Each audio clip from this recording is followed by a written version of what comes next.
Astăzi nu mai este despre albine, este vorba despre găini. Că ne-am pricopsit cu două găini, o găină și un cocoș din rasa mătase japoneză.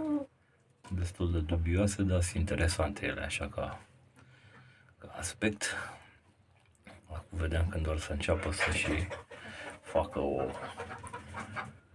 în principiu ar trebui să le organizăm un coteț, un țarc, o idee mai mare, pentru că asta e posibil să fie cam micuți pentru ele. Da, ideea e că sunt interesante așa cum arată. Acum nu știu dacă o să mănânce cineva carne de la aceste găini, pentru că din ce am citit pe internet au carne neagră.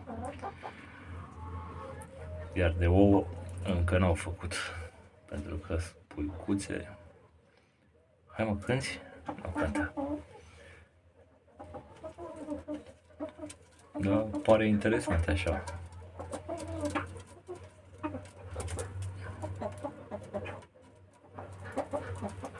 Uite, vor fi și prietenoase.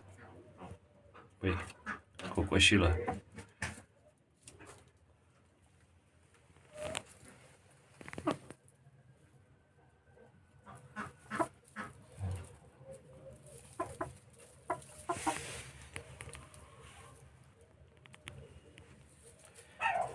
Cam atât.